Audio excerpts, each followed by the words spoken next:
75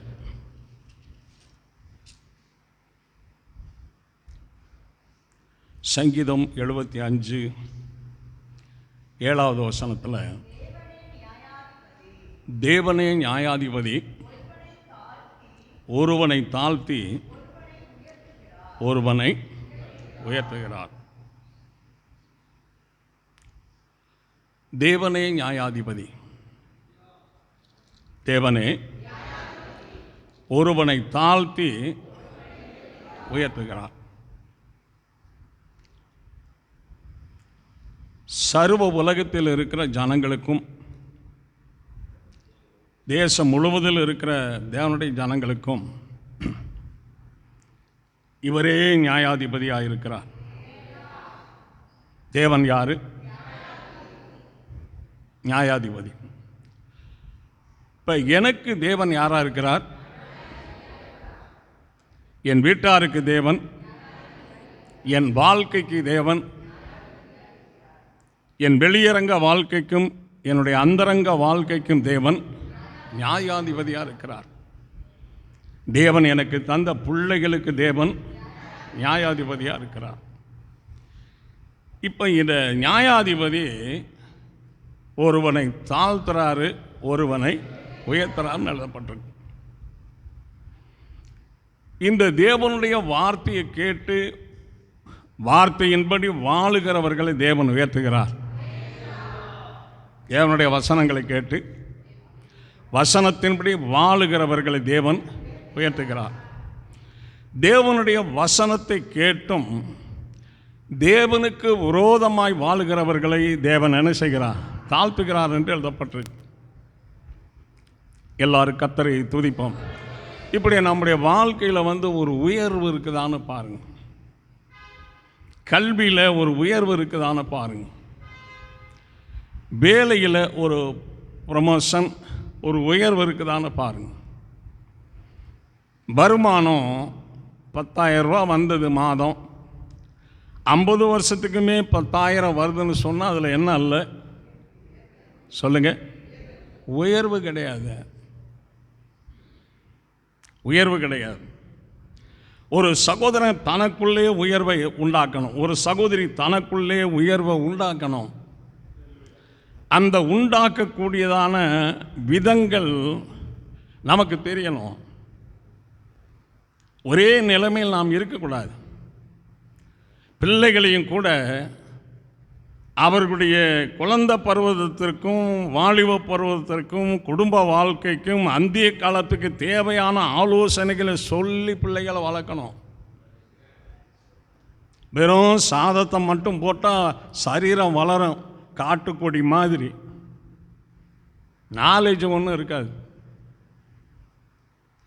எதை எப்படி செய்யணுங்கிறது தெரியாது, எப்படி பேசணுங்கிறது தெரியாது, இந்த காரியத்தை எப்படி செய்து முடிக்கணும்னு தெரியாது, இந்த பிரச்சனையை பேசி எப்படி தீர்க்கிறதுங்கிறது தெரியாது.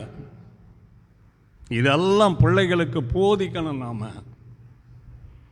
ஒரு எல்லை சொல்லுவோமா? போதிக்கணும்.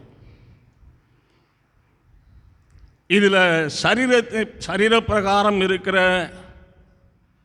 குடும்பத்தினர் உறவினர்களை ஜமாலிச்சு வாழ்றது எப்படி, உலக பிரகாரமாக இருக்கிற ஜனங்களையும் ஜமாலித்து அவர்கள் எப்படி அவர்களோடு வாழ்கிறதுங்கிற யூகம் விவேகங்கள் பிள்ளைகளுக்கு இருக்கணும்.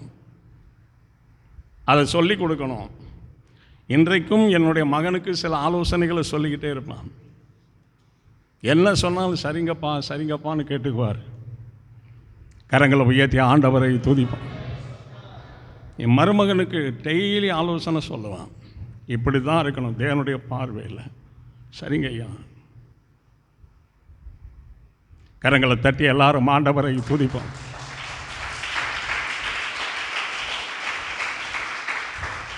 வீட்டில் பிறந்த பையனாக இருந்தாலும் வீட்டில் பிறந்த பொண்ணாக இருந்தாலும் தாய் தகப்பன் தெய்வத்தோடு இசைந்து இருக்கிறது போல தாய் தகப்போடு இசைந்து இருக்கிற மாதிரி அன்பு கூர்ந்து வளர்க்கணும். ஒரு எலி சொல்லுவோமா? எங்கள் அப்பா அம்மாவை விட்டுட்டு என்னால் இருக்க முடியாது. அவங்க எனக்கு வேணும், அவங்க எனக்கு வேணும். இந்த பிடிக்குது பிடிக்காது அப்படிங்கிறதான ஒரு குணத்தில் பிரயோஜனமானதெல்லாம் பிடிக்கிறதுலேருந்து நடக்கும். பிடிக்கலன்னு சொன்னால் எல்லாத்துலேயும் பிரச்சனையாகவே இருக்கும். எல்லாத்துலேயும் என்ன செய்யும்? பிரச்சனையாகவே இருக்கும். பார்க்க பிடிக்கலை, பேசுகிறத கேட்க பிடிக்கலை, ஒரே வீட்டில் இருக்க பிடிக்கலை. எல்லாரும் வாய் தந்த ஆண்டவரை துதிப்பான். இப்போ நம்ம பிறந்த குணம் ஒன்று இருக்குது. வசனத்தை கேட்டு மறுபடியும் ஜலத்தினால ஆவினால கத்திருக்கென்று பிறந்த ஒரு குணம் இருக்குது. தாயின் வயிற்றில் பிறந்த ஒரு குணம் இருக்குது. தேவனுக்குள்ள பிறந்த ஒரு குணம் இருக்குது. எந்த குணம் இப்போ இருக்குது? மாம்ச சிந்தை, ஆவியின் சிந்தை, சமாதானம். மாம்ச சிந்தை தேவனுக்கு விரோதமான, அது கீழ்ப்படியாமலும் தேவனுடைய பிரமாணங்களுக்கு கீழ்ப்படிய கூடாமலும் இருக்குன்னு சொல்லப்பட்டிருக்கு. இந்த மாம்ச சிந்தை உள்ள ஆட்கள் தேவன் சொன்னாலே கேட்க மாட்டாங்க. மாம்ச சிந்தை. எல்லாரும் வாய் தந்த ஆண்டவரை துதிப்போம். தேவனுக்கு வேண்டாம். எல்லாரும் வாய் தந்து கர்த்தரை ஸ்தோத்திரிப்போம். நீதிமொழிகள் 8ஆம் அதிகாரம் 16வது வசனத்தில், நீதிமொழிகள் 8:16, என்னாலே அதிகாரிகளும் பிரபுக்களும் பூமியில் உள்ள சகல நியாயாதிபதிகளும் ஆளுகை செய்கிறார்கள். அவர் தேவனே நியாயாதிபதியாக இருக்கிறார். இந்த நியாயாதிபதிகள், பூமி முழுவதிலும் இருக்கிற நியாயாதிபதிகள் எல்லாரும் தேவனாலேயே ஆளுகை செய்கிறார்கள். அப்படி ஆளுகை செய்தவர் தான் சிம்சோன். இஸ்ரவேலை 20 வருஷங்கள் ஆளுகை செய்தார். ஆனால் ஒரு மனுஷனுக்கு இப்போ நான் இருக்கிறேன்னா எனக்கு நானே நியாயாதிபதியாக இருக்கணும். நான் பார்க்குறது சரியாக பார்க்குறேன்னா, சரியில்லாமல் பார்க்குறேன்னா, பேசுறது சரியாக பேசுகிறேன்னா, சரியில்லாமல் பேசுகிறேன்னா, போகிறது சரியாக போகிறேன்னா, சரியில்லாத பாதையில் போகிறேன்னா, வாழ்கிறது சரியாக வாழ்கிறேன்னா, சரியில்லாமல் வாழ்கிறேன்னா, தேவனிடத்தில் அன்பு கூர்ந்து வாழ்கிறேன்னா, தேவனுக்கு விரோதமாக வாழ்கிறேனான்னு சொல்லி என்னை நானே நிதானித்து சோதித்து என்னை சரிப்படுத்தி கொள்ளுகிற நானே எனக்கு நியாயாதிபதியாக இருக்கணும். கரங்களை தட்டி எல்லாரும் ஆண்டவருக்கு நன்றி செலுத்துவோம். அப்படி ஒரு மனுஷன் தன்னைத்தானே சோதித்து தான் செய்கிற வாழ்க்கை சரியான வாழ்க்கை, தான் செய்கிற வாழ்க்கை சரியில்லாத வாழ்க்கைன்னு கண்டுபிடிக்கலைன்னா அதுதான் ஊர் பஞ்சாயத்து, போலீஸ் ஸ்டேஷன், கோர்ட்டுன்னு போகும். எல்லாரும் வாய் தந்த ஆண்டவரை துதிப்போம். நம்முடைய வாழ்க்கைக்கு வேறு ஒருத்தர் தீர்ப்பு செய்வார். நம்ம வாழ்க்கைக்கு வேறு ஒருவர் தீர்ப்பு செய்வார். எல்லாரும் வாய் தந்த ஆண்டவரை துதிப்பான். குடும்பம் அமைக்கிறோம் அப்படின்னு சொன்னால் உலக பிரகாரமான குடும்பங்கள், அது உலகத்தில் இருக்கிற நாடகங்கள், உலகத்தில் இருக்கிற சினிமாக்கள், உலகத்தில் இருக்கிற சிற்றின்பங்கள், உலகத்தில் வருகிற நாகரிகங்கள், உலகத்தில் வர்ற மாடல்கள், உலகத்தில் வர ஃபேஷன், இதெல்லாம் ஒத்து வாழ்கிறது தான் அந்த உலக வாழ்க்கை. அதிலிருந்து விடுதலையாகி வாழ்கிறதான் கிறிஸ்தவ வாழ்க்கை. ஒரு அலை சொல்லுவோமா? இப்போ நான் கிறிஸ்துவ ஆராதிக்கிறேன்னு சொன்னால் கிறிஸ்துவ உலகத்தில் வர புதிய ஃபேஷன் மாடல்களை நான் தொடவே கூடாதுங்க, தொடவே கூடாது. இன்றைக்கு இருக்கிற சில கிறிஸ்தவர்கள், கிறிஸ்தவ சகோதரிகள் கர்த்தரை ஆராதிச்சுக்கிட்டே உலகத்தில் என்னென்ன வருதோ அத்தனை இவங்க உடலில் ஏற்றிக்கிட்டு கர்த்தரை ஆராதிச்சுக்கிட்டே இருக்கிறாங்க. உள் தோற்றம் கிறிஸ்துவ தோற்றம், வெளி தோற்றம் உலக தோற்றம். கரங்களை உயர்த்தி ஆண்டவரை துதிப்போம். கரங்களை தட்டி எல்லாரும் ஆண்டவருக்கு நன்றி செலுத்துவோமாம.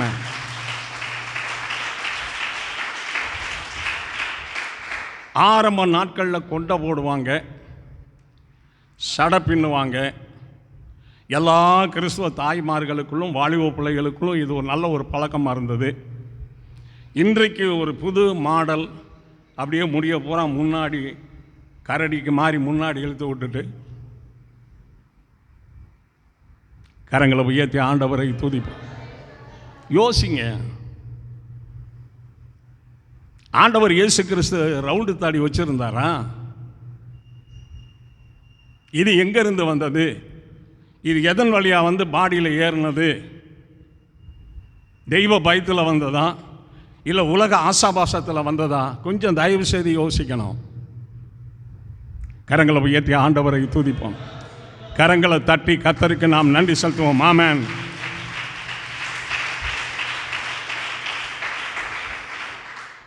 கிறிஸ்துவ தகப்பனாக இருக்கணும், கிறிஸ்துவ தாயாக இருக்கணும், கிறிஸ்துவ மகனாக இருக்கணும், கிறிஸ்துவ மகளாக இருக்கணும், கிறிஸ்துவ முதியோர்களாக இருக்கணும். அது செய்யக்கூடாதுப்பா, அது கர்த்தர் வருத்தப்படுவார். அதை பேசாதப்பா, கர்த்தர் நம்முடைய குடும்பத்தின் மேலே வேதனைப்படுவார், வருத்தப்படுவார். சொல்லி வளர்க்கணுங்க, சொல்லி வளர்க்கணும். நான் கிறிஸ்துவுக்கு சொந்தமாக இருக்கேன்னா,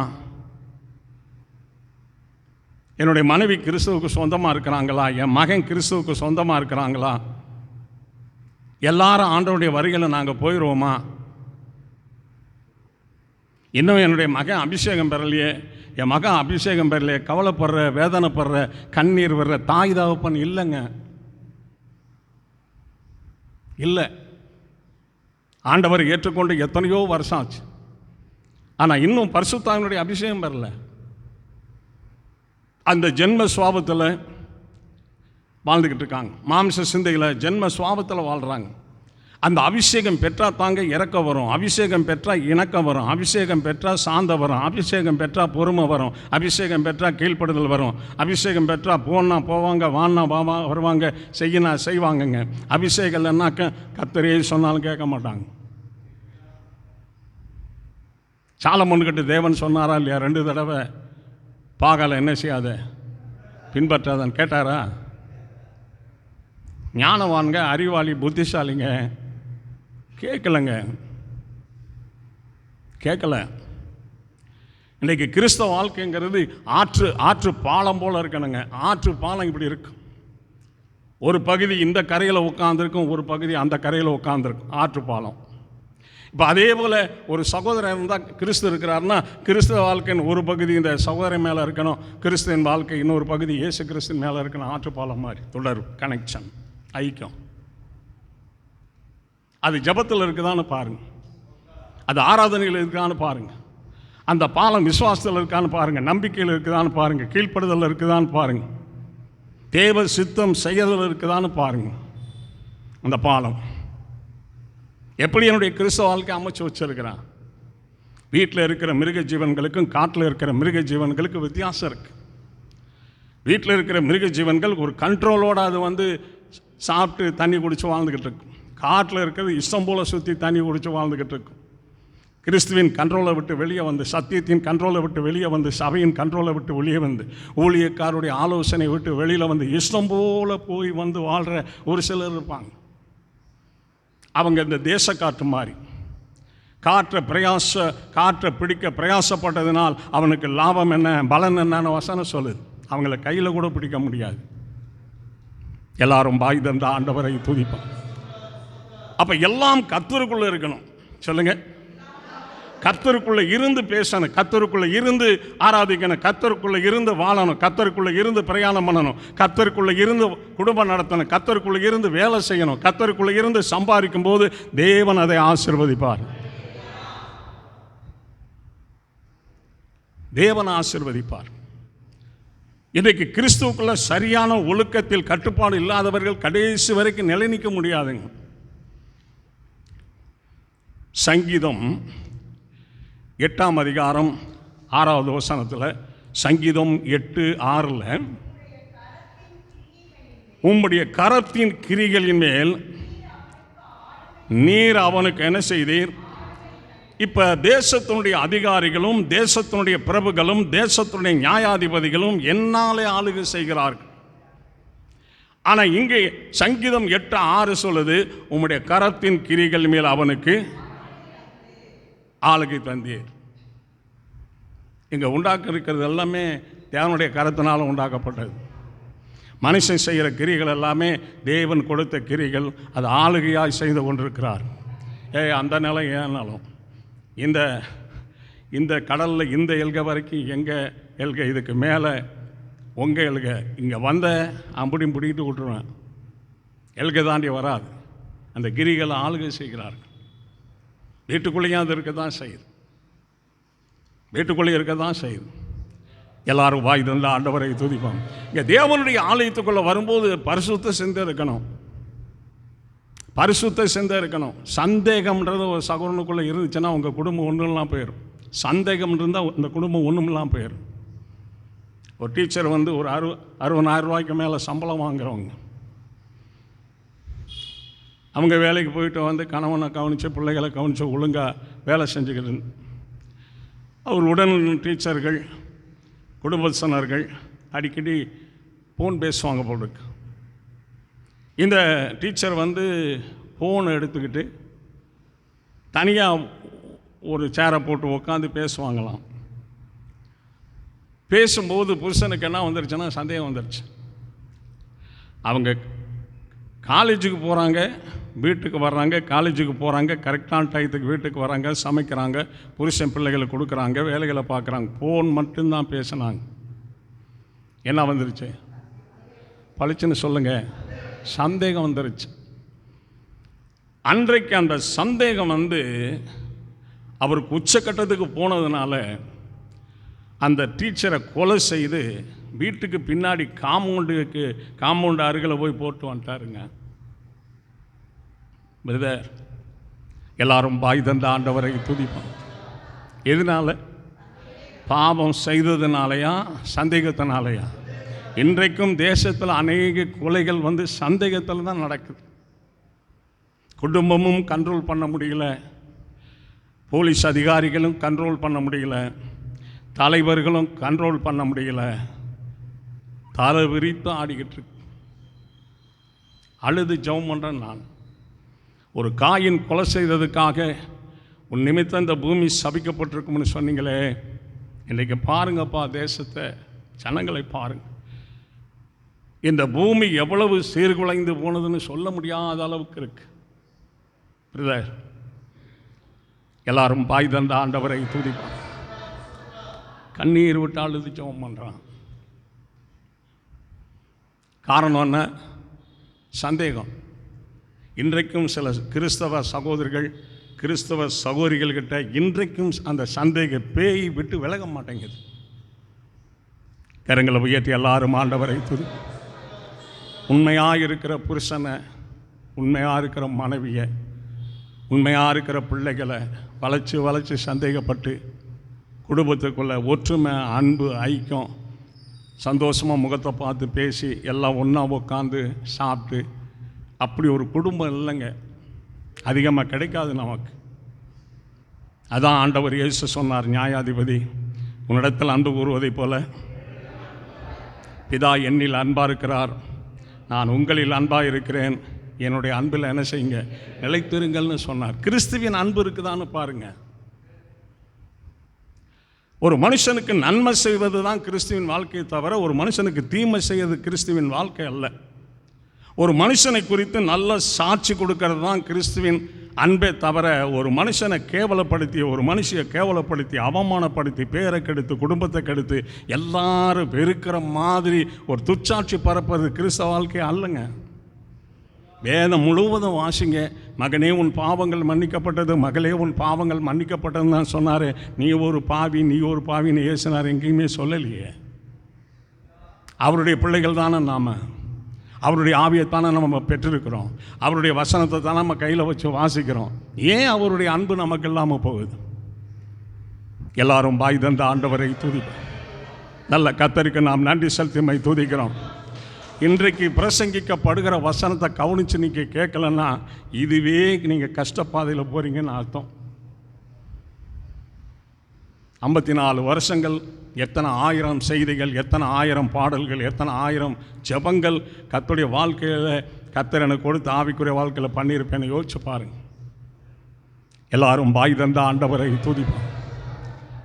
ஏதாவது ஒன்றுக்கு பிரயோஜனமாக இருக்கணும், ஏதாவது ஒன்றுக்கு பிரயோஜனமாக இருக்கணும். எல்லாரும் பாய் தந்த ஆண்டவரை துதிப்போம். உபாகமம் 15ஆம் அதிகாரம் 6வது வசனத்தில், உபாகமம் 15:6, தேவனாகிய கர்த்தர் உனக்கு சொன்னபடி உன்னை ஆசீர்வதிப்பதினால் அநேகம் ஜாதிகளுக்கு கடன் கொடுப்பாய், நீயோ கடன் வாங்குவதில்லை. அநேகம் ஜாதிகளை ஆளுவாய், ஆளுவதில்லை. முதலாவது, அவர் ஒருவனை தாழ்த்துகிறவரும் ஒருவனை உயர்த்துகிறவருமா இருக்கிறார். இரண்டாவது, அவராலே நியாயாதிபதிகள் எல்லாம் என்ன செய்கிறார்? ஆளுகை செய்கிறார். மூன்றாவது, அவருடைய கரத்தின் கிரிகளிலே நமக்கு என்ன செய்திருக்கிறார்? ஆளுகை கொடுத்திருக்கிறார். இங்கே தேவன் ஆசீர்வதிக்கும் போது அந்த ஆளுகை நம்முடைய கரத்துக்கு வருகிறது. ஆண்டவரே, நீர் இன்றைக்கு என்னை என்ன செய்யும்? அந்த ஆளுகையை நான் பெற்றுக்கொள்ள, அடிமையாய் நான் வாழக்கூடாது. ஆளுகை செய்கிற மகனாய் மகளாய் மாற்று. தேவன் அப்படியே செய்வார். ஒரு எல்லை சொல்லுவோமா? சத்தியத்தை குறித்து, தேவனை குறித்த ஒரு வைராக்கியம் நமக்கு இருக்கணுங்க. தேவனை குறித்த ஒரு வைராக்கியம் இருக்கணும். பாபிலோன் தேசத்தில் நேபுகாத் நேஜர் 60 முழ உயரமும் 6 முழ அகலத்தில் ஒரு பொற்சலையை அவர் உண்டு பண்ணினார். சகல தேசத்தின் ராஜாக்களும் அரசு ஊழியர்களும் மந்திரிகளும் சேனை தலைவர்கள் எல்லாரும் வரவழைக்கப்பட்டாங்க. சிறைப்பிடிக்கப்பட்டதான தானியேல், ஷாத்ராக், மேஷாக், ஆபேத்நேகோ என்பவர்களும் அங்கு இருந்தார்கள். அப்பொழுது சிலைக்கு முன்பாக எல்லாரையும் வர சொல்லி இவங்களுக்கென்று இன்ஸ்ட்ருமெண்ட்டுகளை வாசிக்கும் போது, அந்த இன்ஸ்ட்ருமெண்ட் சத்தம் கேட்கும்போது எல்லாரும் அந்த சிலைக்கு முன்பாக விழுந்து என்ன செய்யணும்? வணங்கணும். வணங்கலைன்னா அது ராஜாவாக இருந்தாலும் சரி, இராணுவ தலைவனாக இருந்தாலும் அக்கினியில் தூக்கி போடப்படுங்கிற சட்டம் இருக்குதுங்க. ஒரு எல்லை சொல்லுவோமா? ஆனால் தேவனை ஆராதிக்கிற இந்த சாத்ராக், மேஷாக், ஆபேத்நேகோ என்பவர்கள், நாங்கள் ஆராதிக்கிற தேவன் யார் என்று நாங்கள் அறிந்திருக்கிறோம். சொல்லுங்க. இந்த அக்கினி சுவாலைக்கும் உம்முடைய கரத்துக்கும் அவர் தப்புவிக்க வல்லமை உள்ளவராக இருக்கிறார். அவரே தப்புவிக்காமல் போனாலும் நாங்கள் இந்த சிலையை வணங்குறது கிடையாதுன்னு சொன்னாங்க. ஏன்னா அவங்க தேவனை அவங்க அறிந்திருந்தாங்கங்க. இன்றைக்கு நாம் ஆராதிக்கிற தேவனை அறிஞ்சிருக்கிறோமா பாருங்க. இவர் தான் என்னுடைய தேவன், இவரை தவிர வேற தேவன் கிடையாது, இவரை தவிர வேற யாரையும் நான் வணங்குவது கிடையாது. ஒரு தீர்மானம், ஒரு நம்பிக்கை, ஒரு வைராக்கியம் நமக்கு இருக்குதான்னு பாருங்க. எல்லாரும் பாய் தந்த ஆண்டவரை துதிப்பான். வைராக்கியம் இருக்கிறதா பாருங்க. பிச்சை பாத்திரத்தை விட தங்க பாத்திரமான நம்ம விளங்கணும். பிச்சை பாத்திரத்தில் எத்தனை ஆகாரங்கள் ஒன்றா விழுகும்னு சொல்ல முடியாது. தங்க பாத்திரத்தில் தங்க நாணயமே விழும். கரங்களை உயர்த்தி ஆண்டவரை துதி. நம்மை நாம் சுத்திகரித்து கொண்டால் நாம் கனத்துக்குரிய பாத்திரமாக இருப்போம். பிறக்கும் போதே யாரும் கல்விமான பிறக்கிறதில்ல, ஐஸ்வர்யமான பிறக்கிறதில்ல, யாரும் மாவட்ட கலெக்டராக பிறக்கிறதில்ல, யாரும் நீதிபதியாக பிறக்கிறதில்ல, யாரும் பிரின்ஸ்பாலாக பிறக்கிறதில்ல. குழந்தையாக தான் பிறக்கிறாங்க. அவங்களுக்குள்ள தகுதிகளை உருவாக்குறாங்க. அவர்களுக்குள்ள நீதிபதி தகுதியை உருவாக்குறார், கலெக்டர் தகுதியை உருவாக்குறார், பாருங்க, ஜனாதிபதியாக உருவாக்குறாரு, முதல்வராக உருவாக்குறாரு, பிரதமராக உருவாக்குறாரு. அவங்களுடைய திறமையில் தங்களுக்குள்ள உருவாக்கி கொள்ளுகிறாங்க. கிறிஸ்து உங்களுக்குள்ள உருவாக வரைக்கும் நான் மறுபடி உங்களுக்கு என்ன செய்கிறேன்? கர்த்தர் நமக்குள்ள உருவாகி இருக்கிறாரான்னு பாருங்க. இவர் தான் என்னுடைய ஆண்டவர். இந்த முதல் நாள்லேருந்து முடிவு நாள் வரை இவரை தவிர வேற யாரையும் நான் கடவுளாக நம்ப போகிறதில்லைன்னு சொல்லி அந்த வைராக்கியம் நமக்கு இருக்குதா பாருங்க. அப்படியே ராட்னத்தூரி மாதிரி எல்லாத்தையும் சுற்றி வந்துக்கிறோம்னா என்ன விசுவாசம்? எல்லாரும் பாய் தந்த ஆண்டவரை துதி. என்ன விசுவாசம்? என்ன விசுவாசம்? ஒரு ஆளு சொல்லுவோமா? இங்கே ஆராதித்தோம்னா ஆசீர்வாதம் வருமா வராதா? சொல்லுங்க, வாய் தர சொல்லுங்க. ஆராதித்தோம்னா ஆசீர்வாதம் வருமா வராதா? தூங்குனா ஆசீர்வாதம் வருமா வராதா? ஏன் வராது? வெளியவா தூங்குறோம்? ஆலயத்துக்குள்ளே தானே தூங்குறோம்.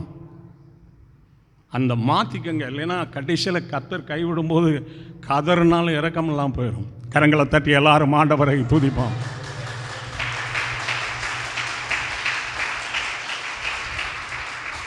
கர்த்தருடைய ஆலய கதவு எதுக்காக திறக்கப்பட்டதுங்கிறது முதல்ல நம்ம தெரிஞ்சுக்கிறணும்.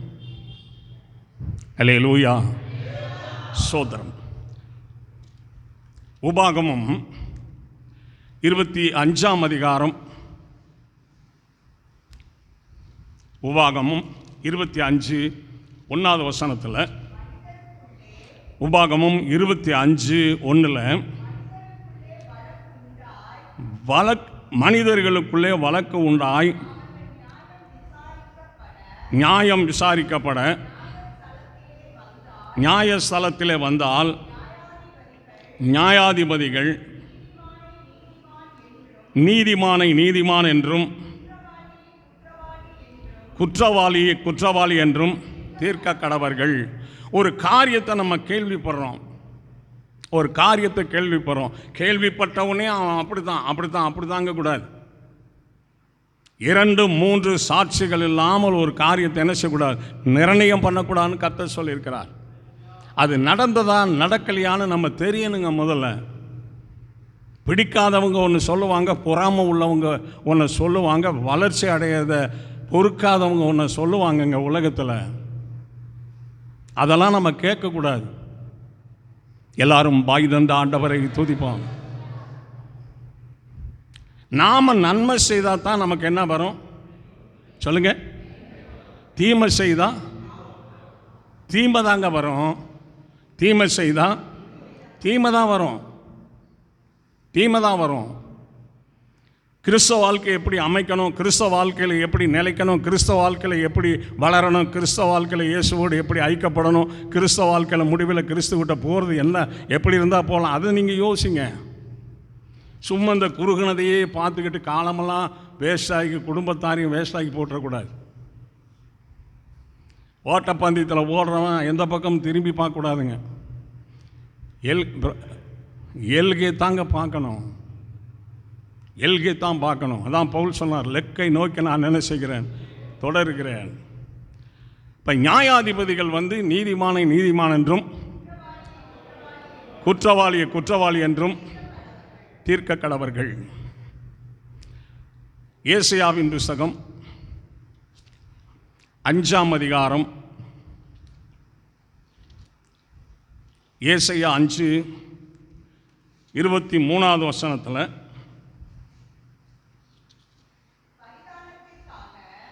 பரிதானத்திற்காக குற்றவாளியை நீதிமானாக தீர்த்து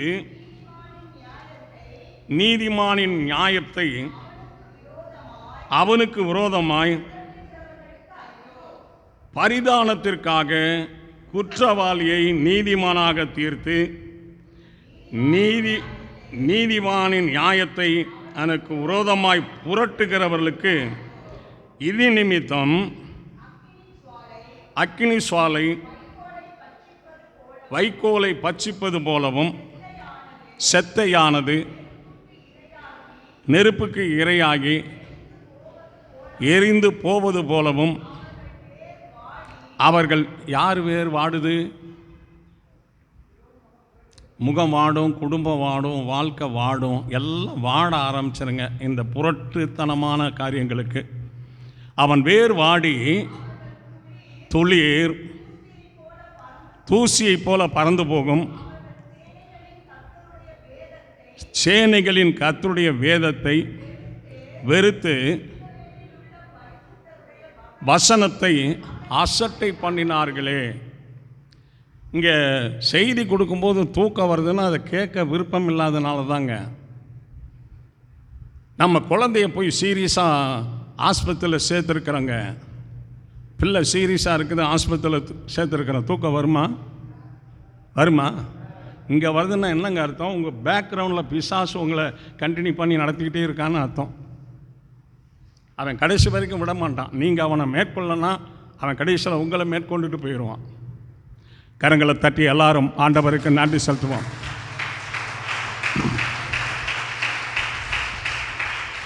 ஒரு அலை சொல்லுவோமா? தேவனுக்கு மகிமை உண்டார். சட்டத்தின்படி கர்த்தரை ஆராதிக்கலைன்னா பிரயோஜனம் இல்லைங்க. இங்கே தேவனுடைய சித்தம் மட்டும்தான் எல்லா தேவ பிள்ளைகளும் செய்யணும். இங்கேயும் நம்ம அப்படி குழப்பி விட்டுட்டு போயிடக்கூடாது. அதை தேவன் அங்கீகரிக்க மாட்டார். கரங்களை உயர்த்தி ஆண்டவரை துதிப்போம். பரிதானங்களுக்காக குற்றவாளி நீதிமானா தீர்த்து நீதிமானின் நியாயத்தை புரட்டுகிறவர்கள். ஜாதிக்காக பேசுவாங்க, ஏரியாவுக்காக பேசுவாங்க, சொந்தக்காரனுக்காக பேசுவாங்க, நீதி நியாயத்தின்படி கரெக்டாக பேச மாட்டாங்க. இந்த காலம் அப்படிப்பட்ட காலம். ஆனால் நம்ம நியாயாதிபதியாகிய கர்த்தர் நீதியை நீதி என்றும் அநியாயத்தை அநியாயம் என்றே பேசி தீர்ப்பார் ஆண்டவர் இயேசு. ஒருவனை தாழ்த்தி ஒருவனை உயர்த்துகிறவர். நீதிமொழிகள் 10ஆம் அதிகாரம் 24வது வசனத்தில் 2வது வரியில், நீதிமான் விரும்புகிற காரியம் அவனுக்கு கொடுக்கப்படும். இப்போ தேவனின் நீதி உள்ள நியாயாதிபதி ஒருவனை தாழ்த்தி ஒருவனை உயர்த்துகிறார். நியாயாதிபதிகள் அவராலே ஆளுகை செய்கிறார்கள். கிரிகளின் மேலே அவனுக்கு என்ன செய்கிறார்? ஆளுகை செய்கிறார். கர்த்தர் ஆசீர்வதித்தனாலே அநேக ஜாதிகளை ஆளுவாய், உன்னையோ ஒருவரும் ஆளுவதில்லை. அந்த நியாயாதிபதி நீதிமானை நீதிமான் என்றும் குற்றவாளியை சோதனை பரிதானத்துக்காக குற்றவாளியை நீதிமான் என்று தீர்த்து நீதிமானுடைய காரியத்தை புரட்டுகிறவனுக்கு ஐயோன்னு ஆண்டவர் எழுதுகிறார். ஒரு ஏழையாக இருந்தாலும் நம்ம கரெக்டாக பேசணுங்க. எல்லாரும் பாய் தந்த ஆண்டவரை துதிப்போம். ஏழையாக இருந்தாலும் கரெக்டாக பேசணும். ஒரு ஏழை சொல்லுவோமா? தேவனுக்கு மகிமையுண்டாகட்டும். உபாகமம் 17ஆம் அதிகாரம், கொஞ்சம் வேமாடு. உபாகமம் 17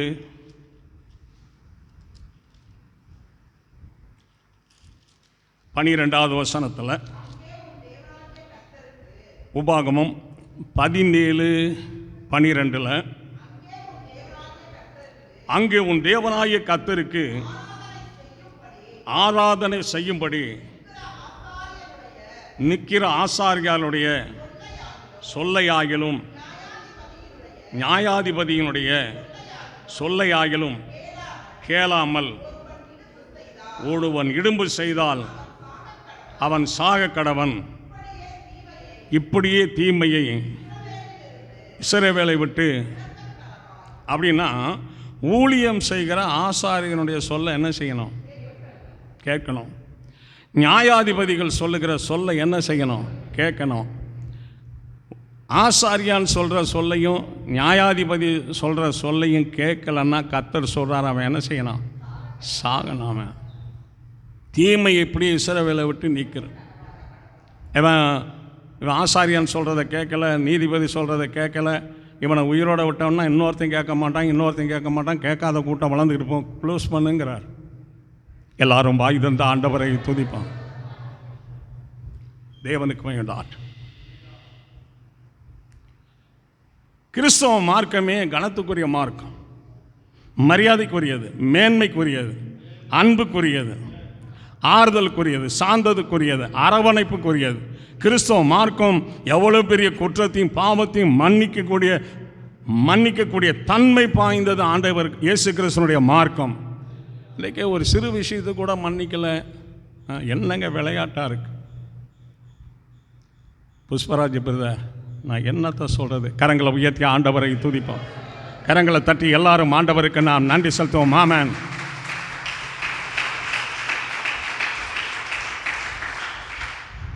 வாழ்க்கையில் கவனிக்கணுங்க. அடுத்த சோரனை பாவின்னு சொல்கிறதுக்கு முன்னாடி நான் என்ன பாவம் செஞ்சேன்னு முதல்ல நம்மளை தாங்க நினைக்கணும். சகோதரர்களாக இருக்கட்டும், சௌரிகளாக இருக்கட்டும், நான் என்ன பாவம் செஞ்சேன்? நான் பாவம் செஞ்சு என்கிட்ட பாவம் இருக்கும்போது எப்படி நான் அந்த இன்னொரு மனுஷனை பாவின்னு சொல்கிறது, இன்னொரு சௌகரிய பாவின்னு சொல்கிறது, கர்த்தருடைய பார்வையில் அது சரியாக இருக்குமா? அவனை பாவின்னு சொல்கிற அளவுக்கு எனக்கு அருகதை இருக்கா? அதை சகோதரர்களும் சௌகரிகளும் யோசிக்கணுங்க. இன்றைக்கு குடும்பங்கள் சின்ன பின்னமாக நிறைய இடங்களில் சீரழிஞ்சு போகிறதுக்கு காரணமே பாவத்தை மூடி வச்சுட்டு பாவின்னு சொல்கிறதுனால தாங்க. பாவத்தை மறைக்கிறவன், அறிக்கை செய்து விட்டு விடுகிறவன் கர்த்தருக்கு முன்பாக துப்புரவு வந்துடணுங்க. இங்கே திண்டுக்கல் மாவட்டத்திலும் சரி, முழு உலகத்திலும் ஊழியம் சரி, எந்த ஊழியக்காரையும் ஒரு பாவி அவர் தவறு செய்தால் நான் உயிரே போனால் நான் சொல்ல மாட்டேங்க. அதுக்காக இங்கே வரல. நான் இங்கே தேவனை ஆராதிக்கிற தேவனுடைய பிள்ளைகள் குடும்பத்தில் உள்ள காரியங்கள் எல்லாம் எனக்கு தெரியும். நான் அவர்களோடு ஆராதிக்கிறேன், அவங்க என் கூட ஆராதிக்கிறாங்க. என்னோடு ஆராதிக்கிறவங்களை நானே கேவலப்படுத்திக்கிருக்கேன்னு சொன்னால் என்ன மாதிரி ஒரு துரோகி யூதாசுக்கு மேலே இது பெரிய துரோகமா இல்லையா? கரங்களை உயர்த்தி எல்லாரும் ஆண்டவரை துதிப்போம். ஒரு சாட்சி சொல்கிறேன். நான் நடந்த சாட்சி. ஒரு நாள் பழைய சர்ச்சில் புதன்கிழமை ஆராதனை நடத்திட்டு எல்லாம் பூட்டிட்டு வெளிக்கேட்டை வந்து பூட்டிக்கிட்டு இருக்கிறேன். முள்ளு புதருக்குள்ளே இருந்து ஒரு சகோதரன் என்கிட்ட வர்றாருங்க. நான் பயந்தே போயிட்டேன். இது என்னடா எவன் திருடைங்கடா வர்றானா என்னான்னு சொல்லிட்டு இருட்டுக்குள்ளே வர்றேன். யார் அப்படின்னா, நான் தான் அப்படின்னாரு. ஆராதனைக்கு வராமல் இங்கே முள்ளு புதரில் உனக்கு என்னையா வேலை? ஆராதனைக்கு வந்திருக்கணும்ல அப்படின்னா. இன்றைக்கி அவன் ஆராதனைக்கு வருவான்னு நினச்சேன், வரல.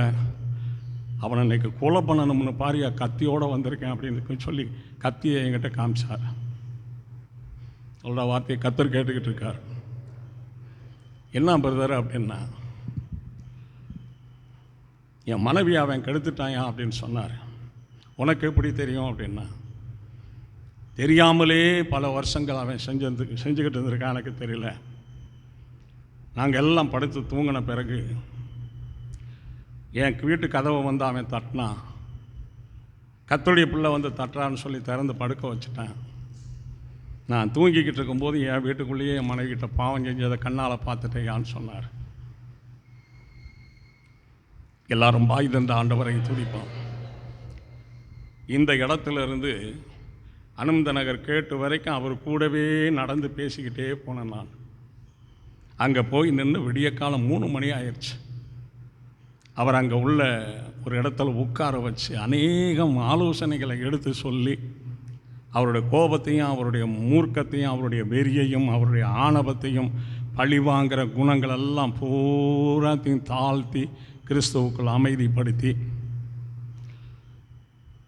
உன் மனைவியை கொலை செய்கிறேன்னு சொல்கிறேன், உன் பிள்ளைகள் நிலைமை என்ன ஆகும்? அவனை வந்து கொலை செய்கிறேன்னு சொல்கிறேன், அவருடைய மனைவி பிள்ளைகளுடைய நிலைமை என்ன ஆகும்? இந்த பிள்ளைங்க பாவமத்தெல்லாம் எங்கே போய் நீ தத்தி வழி ஆக்குவ? நீ சரியான ஒரு காவலனாக இருந்து உன் மனைவி பிள்ளைகளை நீ காத்திருந்தேன்னு சொன்னால் இவங்க இந்த பாதையில் போயிருக்க மாட்டாங்க. நீ வந்து ஒரு கண் சொருவி போன குருடனை போல் உன் குடும்பத்தை நடத்திக்கிட்டு இருந்ததுனால உன் குருட்டு தன்மையை பயன்படுத்தி பிசாசு இப்படி செய்துட்டான். கத்தியை கீழே போடுங்க பிரதர். எல்லாரும் பாய் தந்த ஆண்டவரை துதிப்போம். கத்தியை கீழே போடுங்க. எங்கேயாவது தண்ணி வாங்கிட்டு வந்து கொடுக்குறேன், சாப்பிட்றீங்களான்னார். இல்லை இருக்கட்டையா அப்படின்னார். தீர்க்கமான முடிவு என்னுடைய கரத்தில் கொடுங்க. தூக்கு தண்டனைக்கு போகிறீங்களா இல்லை பரலோகம் போகிறீங்களா? ஏதாவது ஒரு இடத்த எனக்கு நீங்கள் சொல்லுங்கள். எல்லாரும் கர்த்தரை துதிப்போம். கொலை செய்து தூக்குக்கு போனீங்கன்னா நீங்கள் பரலோகத்தை இழந்துருவீங்க. அந்த பாவத்தை மன்னிச்சுட்டு சர்ச்சுக்கு வந்தீங்கன்னு சொன்னால் நீங்கள் ஆண்டவர்கிட்ட போகலாம். அமைதியாக ஒரு முடிவெடுங்க, எனக்கு இப்போ பதில் சொல்லுங்கள் அப்படின்னு சொன்னான். அதுக்கப்புறம் அவர் சொன்னார், நான் கொலை செய்ய மாட்டேயா அப்படின்னார். என் கை மேலே உங்கள் கையை வச்சு சொல்லுங்கள் பிரதர்னா என் கை மேலே கை வச்சு சொன்னார். சரி, அமைதியாக போங்க வீட்டுக்கு. திரும்ப நான் 4 மணிக்கு வீட்டுக்கு வந்தேன். ஒரு வாழ்க்கையில் தடுமாற்றம் ஏற்பட்டுருச்சு, ஒரு சகோதரிக்கு தடுமாற்றம் ஏற்பட்டுருச்சுன்னா அவங்களுக்கு ஆலோசனைகளை சொல்லி உயிரோடு அவங்கள நிப்பாட்டி வாழ வச்சு, உயிரோடு நிப்பாட்டி குடும்பத்தை பாதுகாத்து, உயிரோடு நிப்பாட்டி ஆராதிக்க வச்சு, உயிரோடு நிப்பாட்டி வருகைக்கு கொண்டுட்டு போகிற மாதிரி இருக்கிறதா, ஏதோ தவறே செய்யாத மாதிரி ஒரு ஆள் தவறு செய்துட்டாரும் போது கடலை பருப்பு செக்கில் போட்டும் ஆட்டின மாதிரி அந்த குடும்பத்தை ஆட்டக்கூடாதுங்க. கரங்களை உயர்த்தி ஆண்டவரை துதிப்பான். கரங்களை தட்டி எல்லாரும் ஆண்டவருக்கு நன்றி செலுத்துவோம்.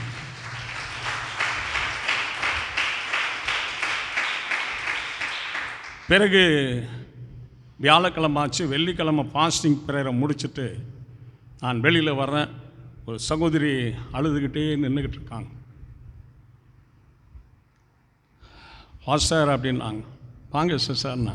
அழுதுக்கிறதாங்க. ஏன் அழுகிறீங்க அப்படின்னா, எப்படி உங்கள்கிட்ட சொல்கிறதுக்கு ஐயா, ரொம்ப வேதனையாக இருக்குது அப்படின்னு. வேதனைக்கு விடுதலை தரதான ஆண்டவர் இருக்கார். நீங்கள் சொல்லுங்கள் சார், என்கிட்ட எதுவாக இருந்தாலும். இந்த மாதிரி சம்பவம் நடந்து போச்சு. குடும்பத்தை விட்டு அவர் பிரிஞ்சு 3 மாதம் ஆகுது. நேராக வருவார், மேலே மாடியில் போய் தங்கிக்குவார். அங்கேயே குளிச்சுட்டு பிள்ளைகளுக்கு ட்ரெஸ் எடுத்துகிட்டு வர சொல்லி அங்கேருந்து இறங்கி நேராக வேலைக்கு போயிடுறாரு. வீட்டுக்குள்ளேயே வரமாட்டேங்கிறாரு பாஸ்டர். பிள்ளைகளை வச்சுக்கிட்டு நான் என்ன செய்யறது? செத்துடலான்னு அந்த பிள்ளைகளை கொன்னுட்டு சாக எனக்கு மனசு இல்லை. நீங்கள் அவசியமாக வாங்க அப்படின்னு. இன்றைக்கி சாயங்காலம் வரேன் சார். தைரியமாக போங்க, கர்த்தர் ஒரு விடுதலை தருவார். எல்லாரும் பாய் தந்த ஆண்டவரை துதிப்பான். எத்தனை மணிக்கு வருவார்னு சொன்னான். 6:45 7 மணிக்குள்ளே வந்துடுவார். சரி, நான் ஒரு 7:10 வீட்டுக்கு கண்டிப்பாக வரேன். அதே மாதிரி போனேன். இவர் வந்து அப்படியே மாடியில் ஏறி போனார். பையன்கிட்ட சொன்னேன், 2 சேர் எடுத்துகிட்டு மேலே கொண்டுட்டு வாப்பான்ட்டு மேலே போனேன். வாங்கப்பா சார் அப்படின்னார். வரேன் பிரதர். அவர் ஒரு சேரில் உட்காந்தார், நான் ஒரு சேரில் உட்காந்தேன். ஏன் ஒரு மாதிரி இருக்க முகம்? வீட்டுக்குள்ளே நுழையாமல் எதுக்கு மாடியில் ஏறி வந்தீங்க? என்ன பிரச்சனை சொல்லுங்கள் அப்படின்னு. எப்படி பாஸ்டர் சொல்கிறது? சொல்லித்தானே ஆகணும், வாயில் தான் சொல்லணும். வாயில் சொல்லுங்கள் என்ன பிரச்சனை? என் மனைவி எதுவும் சொன்னாங்களா? இது வரைக்கும் இது சொன்னது கிடையாது. தற்செயலாக வந்தேன் உங்களை பாட்டு போகலான்ட்டு. நீங்கள் மாடிக்கு வரவும் நானும் மாடிக்கு வந்துட்டேன். சொல்லுங்கள் பிரதர். ஏன்னா உன் மனைவி தான் சொல்லிச்சேன்னா எப்படி பாஸ்டர்கிட்ட போய் சொல்லலான்னு இது 2வது சண்டை ஒன்று ஆரம்பிக்கும். அப்புறம் உட்காந்தாரு. ஒரு தவறு நடந்துருச்சு பாஸ்டர் அப்படின்னு. என்ன தவறு? இந்த மாதிரி ஒரு பிரதருடைய மனைவியை இந்த மாதிரி நான் சந்தர்ப்பவாதியாக தவறிட்டேன். சில நாட்கள் அப்படியே போய்கிட்டு இருந்தது. என் வீட்டில் நான் படுத்திருந்தேன். அவளுடைய ஞாபகமே எனக்கு வந்து சொல்லட்டினால மெதுவாக வீட்டை சாத்தி விட்டு அங்கேயே போயிட்டேன். அவர் நேரடியாக பார்த்துட்டாரு, கடும் பிரச்சனையாக இருக்குது அப்படின்னு சொல்லி. தேவனுக்கு வேண்டாம். சரி, அந்த பிரச்சனையை நான் பார்த்துக்கிறேன். அது உங்கள் வீட்டுக்கு வராமல் உங்ககிட்ட வராதபடி அதை நான் பேசி முடிச்சிட்றேன். நீங்கள் இப்போ எனக்கு முடிவு சொல்லுங்கள். நீங்கள் மனைவி பிள்ளை வேணும்னு சொல்கிறீங்களா, வேண்டான்னு சொல்கிறீங்களா? தேவனும் சபையும் வேணும்னு சொல்கிறீங்களா, வேண்டான்னு சொல்கிறீங்களா? கர்த்தர் தான் வேணும் அப்படின்னு சொல்கிறீங்களா, இல்லை பிசாசு தான் வேணும் நான் போகிறேங்கிறீங்களா? எனக்கு பேசுங்க பிரதர், வாய் திறந்தா அப்படின்னா. தேவனுக்கு வேண்டாம். என் மனைவியோட ஒப்புரவாக்கி விட உங்களால் முடியுமா அப்படின்னு வராது. முடியுமாங்கிறத பேசி என்கிட்ட பேசாது. முடியும் பிரதர், கர்த்தர் என்னோடு இருக்கனால கண்டிப்பாக அதை செய்து முடிப்பேன். நீங்கள் சொல்லுங்கள் காரியத்தை. நான் பாவம் செஞ்சுட்டேன் பாஸ்டர், கர்த்தர்கிட்டையும் நான் மன்னிப்பு கேட்குறேன், என் மனைவிக்கிட்டையும் மன்னிப்பு கேட்குறேன். பழையபடி எங்களை ஐக்கியப்படுத்தி முந்தின நிலைமைக்கு ஏற்பாடு பண்ணிவிட முடியுமா அப்படின்னு. செய்கிறேன் பிரதர், நீங்கள் உட்காருங்க, நான் போய் எங்கள் மனைவிக்கிட்ட கொஞ்சம் நேரம் பேசிட்டு வரேன். பழையபடி அந்த சௌகரியை போய் உட்கார வச்சு கொஞ்சம் பேசின பிறகு நெருப்பு பிடிச்சி எரியுது சிஸ்டர், பச்சை தண்ணியை ஊற்றுனீங்கன்னு சொன்னால் கண்டிப்பாக நெருப்பு அணைஞ்சிரும். சீமண்ணையை ஊற்றுனீங்கன்னு சொன்னால் எல்லாத்தையும் எரித்து சாம்பல் ஆக்கிறோம். எதை ஊற்ற போகிறீங்க இப்போ உங்கள் குடும்பத்தில்? இந்த 3 பிள்ளைகளும் அனாதையாக பிச்சு எடுக்கிற மாதிரி ஆகிருங்க. உங்கள்கிட்ட தான் இருக்குது. உங்கள் வாழ்க்கையும் உன் புருஷன் வாழ்க்கையும் பிள்ளைகளுடைய வாழ்க்கையும் நீங்கள் தேவனுக்கு வாழ்ந்து பரலோகத்துக்கு போகிற வாழ்க்கையெல்லாம் இப்போ உங்கள் கையில் தான் இருக்குது. உங்கள் புருஷனை நீங்கள் மன்னிச்சிங்கன்னா உங்களுக்கு ஒரு குடும்பம் இருக்குது. உங்கள் புருஷனை மன்னிக்கலாம் அப்படின்னு சொன்னால் நீங்களே உங்கள் குடும்பத்தை சூறையாடுறீங்கன்னு அர்த்தம் ஆகிரும். உட்காருங்க, எனக்கு முடிவு சொல்லுங்கள். எல்லாரும் பாய் தந்த ஆண்டவரை துதிப்பாங்க.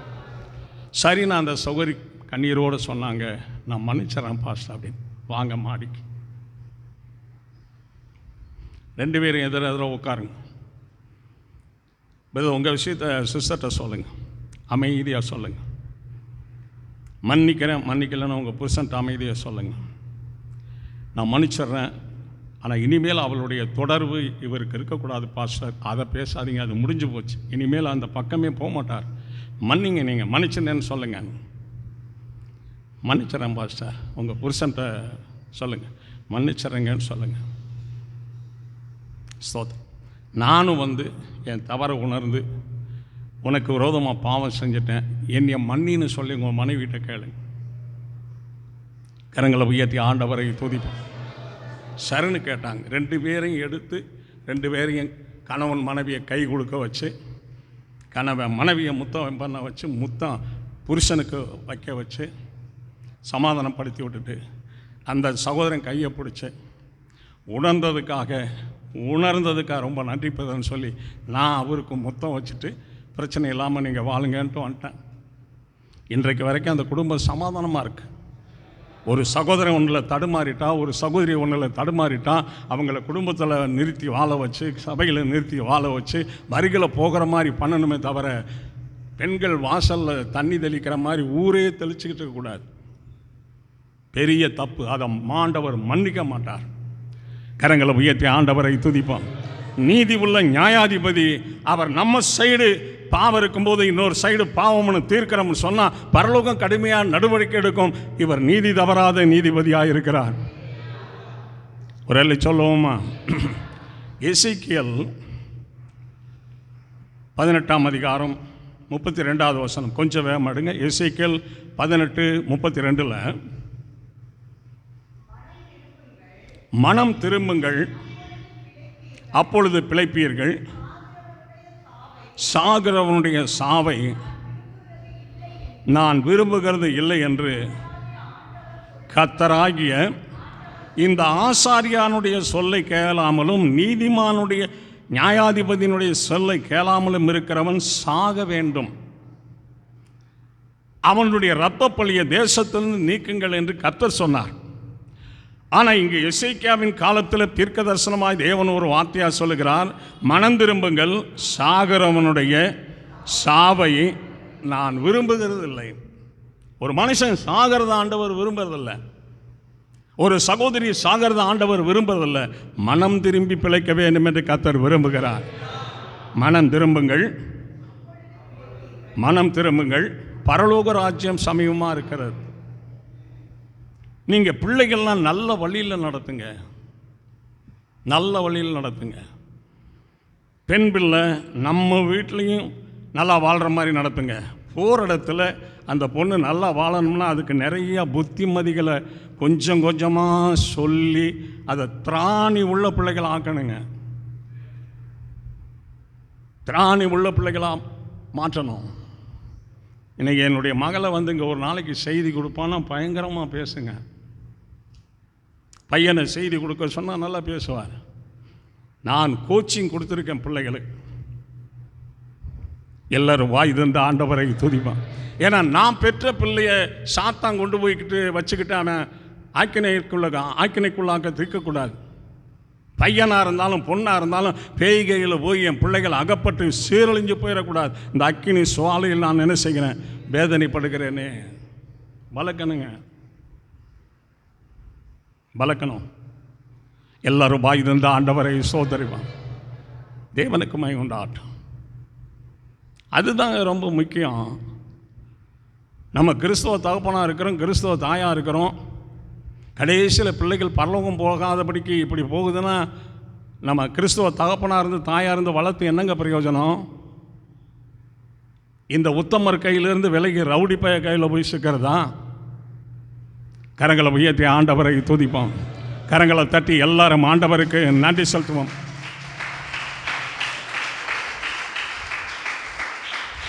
கர்த்தர் சொல்லியிருக்கிற அத்தனை உண்மைங்க.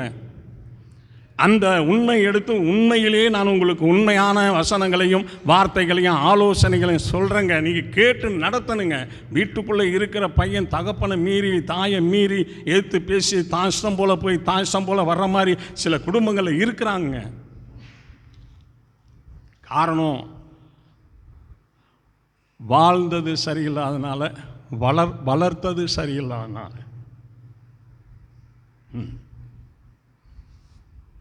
இன்றைக்கு நான் என் மகன்கிட்ட பேசும்போது, ஹலோ என்னப்பா இப்படியா இருக்கிற? சாப்பிட்டியா ஐயா? சாப்பிட்டப்பா, ஆச்சுப்பா. காலேஜுக்கு போயிருக்கிறியா? ஆமாப்பா. கவனமாக இருக்கியா? யாருக்கிட்டையும் அதிகமாக பழகாத, யாரையும் பகைச்சிக்காதையா, பார்த்து சூதானமாக இருக்கியா? சரிங்கப்பா. கரங்களை தட்டி எல்லாரும் ஆண்டவருக்கு நன்றி செலுத்துவோம். ஆமென்.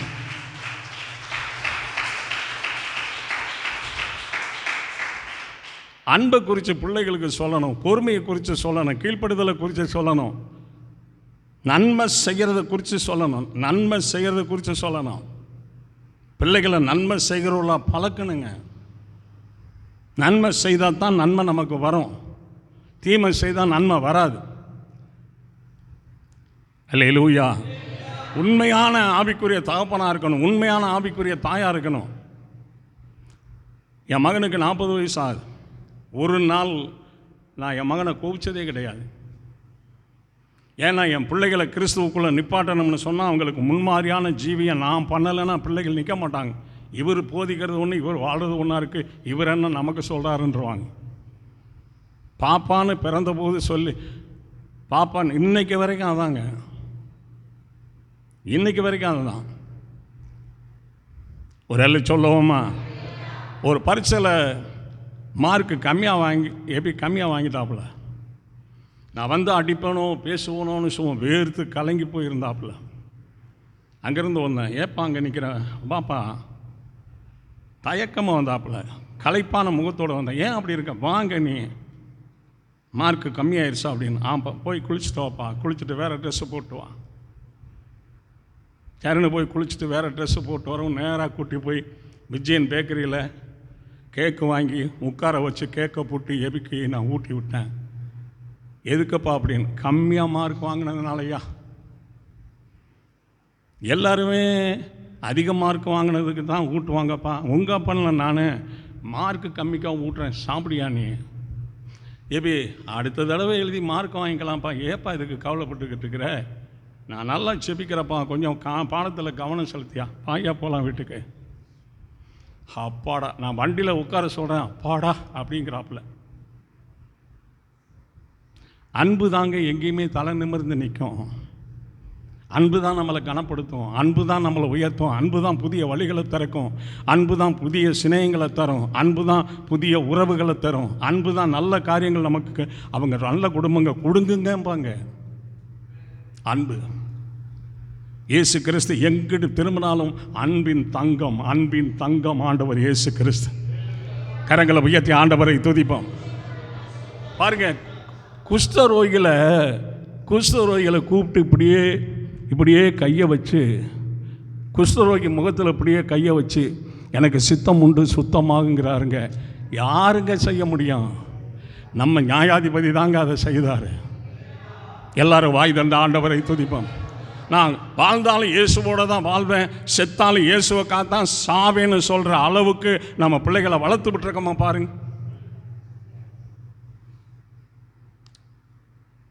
எல்லாரும் கர்த்தருக்கு நாம் நன்றி செலுத்துவோம். தேவனுக்கு மகிமை உண்டாகட்டும். அப்போஸ்தலர்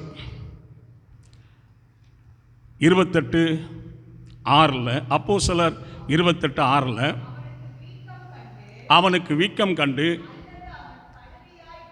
அல்லது அவன் சடிதியாய் விழுந்து சாவான் என்று காத்து கொண்டிருந்தார்கள். வெகு நேரமாய் பார்த்து கொண்டிருந்தும் ஒரு சேதமும் வராததை கண்டபோது வேறு சிந்தையாகி இவன் யாரு, தேவன் என்று சொல்லிக் கொண்டார்கள். அப்போஸ்தலனாகிய பவுல் இங்கே எருசலேமிலிருந்து ரோமபுரிக்கு போகும்போது புயல் காற்றுனால கொடிய மழையினால் கப்பலில் சேதப்பட்டு இடையில ஒரு பக்கம் இறங்குனாங்க. அந்த தீவு பேர் மெலித்தா தீவு. அங்கே வரும்போது மலையில் நனைஞ்சு வாழைக்காற்று நனைஞ்சு வந்ததுன்னா குளிர்துன்னு கொஞ்சம் நெருப்பு போட்டு குளிர் காயலான் நெருப்பு போட்டு பவுலுக்கு கொஞ்சம் விறகு அள்ளி போடும்போது ஒரு விஷப்பாம்பு கட்டுவரியன் அவர் கையை கடிச்சிருச்சு. அவங்க எல்லாரும் சொல்கிறாங்க, இந்த மனுஷன் கொலைபாதங்க, அவன் சமுத்திரத்துக்கு தப்பி வந்தோம், அவன் கொலைபாதகம் அவனை விடலை, பாம்பு கடிச்சிருச்சு. வீக்கம் கண்டு சடுதியாக விழுந்து அவன் சாவான்னு எதிர்பார்த்துக்கிட்டே இருந்தாங்க. பவுல் விசுவாசத்தோடு அந்த விஷப்பூச்சியை நெருப்பில் உதறி விட்டுட்டு ஒரு சேதமும் இல்லாதபடி காத்தார். ஏன்னா அவர் தேவனுடைய வேலையை செய்து நிறைவேற்றுவதனால தேவன் தம்முடைய சித்தத்தின் வேலையை உறுதிப்படுத்தி அந்த விஷம் பவுலுக்குள்ள கிரியை செய்யாதபடி அந்த விஷம் அழியும்படி தேவன் கட்டளையிட்டார். உயிரோடு பவுல் பாதுகாக்கப்பட்டார். அல்லேலூயா. இப்போ ஆசாரியனுடைய சொல்ல கேளாம, நியாயாதிபதி சொல்ல கேட்காம இருந்தால் அவன் என்ன செய்யணும்? சாகணுங்கிறாரு. சாகரனுடைய சாவை நான் விரும்புறதில்ல, மனம் திரும்பி பிழைக்கிறதையே விரும்புகிறேன்னார். மனம் திரும்பு, நீ கண்டிப்பாக பிழைப்ப. யார் சொல்கிறது? கர்த்தர் சொல்கிறார். எல்லாரும் வாய் தந்த ஆண்டவரை துதிப்போம். உபாகமம் 16ஆம் அதிகாரம் 18வது வசனத்தில், உபாகமம் 16:18, உன் தேவனாகிய கர்த்தர் உன் கோத்திரங்கள் தோறும் உனக்கு கொடுக்கும் வாசல்களிலெல்லாம் நியாயாதிபதிகளையும் தலைவரையும் ஏற்படுத்துவாயாக. நீதியுடன் ஜனங்களுக்கு நியாய தீர்ப்பு செய்ய கடவர்கள். இப்போ உன் தேவனாய கர்த்தர் நீ வாசம் பண்ணுகிற கூடாரங்களில் உன் தேவனாய கர்த்தர் உனக்கு ஏற்படுத்தி தந்த வாசல்களில் நியாயாதிபதிகளையும் தலைவர்களையும் ஏற்படுத்துவாயாக. நியாயாதிபதிகளையும் தலைவர்களையும் ஏற்படுத்துவாயாக. இந்த நியாயாதிபதிகள் பெரிய வழக்குகளை தீர்ப்பார்கள். தலைவர்கள் வீட்டுக்கு நடக்கிற சின்ன பிரச்சனைகள்லாம் தலைவர்கள் தீர்த்துருவாங்க. நியாயாதிபதிகள் பெரிய பிரச்சனைகளை தீர்ப்பார்கள். மோசே பெரிய பிரச்சனைகளை தீர்த்து 1000 பேருக்கு அதிபதிகளும், 500 பேருக்கு 60 அதிபதிகளும், 100 பேருக்கு 50 பேருக்கு 10 பேர்த்துக்கு உள்ள அதிபதிகள் சின்ன பிரச்சனைகளை தீர்த்தார்கள். அப்படியே நியாயாதிபதிகளும் தலைவர்களும் தேவனுக்கு மேலாட். இப்போ நமக்கு நாமே நியாயாதிபதியாக இருக்கணும். நான் பேசுனது சரியாக தவறா? நான் வாழ்கிறது சரியாக தவறா? நான் போகிறது சரியாக தவறா? நான் நடக்கிறது சரியாக தவறா? இப்போ உங்களுக்கு கர்த்தர் இருக்கிறார், ஆலோசனை சொல்ல நானும் வசனங்களை சொல்கிறேன். எனக்கு சொல்ல பூமியில் யாருமே கிடையாது. நான் யோசிக்கிறேன், 54 வருஷம் இயேசுவோட இருக்கிறேங்க. இந்த ஆண்டவர் இயேசுக்காக என் சொந்தம் கம்ப்ளீட்டாக ஒரு நாளில் வெட்டி விட்டு நான் வெளியேறி வந்துட்டேன். இயேசு தான் எனக்கு வேணும்ன்ட்டு 54 வருஷம் ஊழியம் செய்கிறேங்க. சவுலை கைவிட்டார், யூதாஸை கைவிட்டார், சிம்சோனை கைவிட்டார், சாலமோனை கைவிட்டார், அனனியா சப்பீராலை கைவிட்டார். 54 வருஷம் இயேசுவோடு இசைந்த ஊழியம் செஞ்சுக்கிட்டே இருக்கிறாங்க. இதை பேசினா கர்த்தர் வெறுத்துருவார், இதை செய்தால் கர்த்தர் நம்மளை வச்சுக்குவார், இதை செய்தால் தூக்கி எறிஞ்சிருவார். எனக்கு நல்லாவே தெரியும். எல்லாரும் வாய் தந்த ஆண்டவரை துதிப்போம். அடுத்தவங்க சொல்லி கொடுக்குற வார்த்தையும் சமைச்சு கொடுக்குற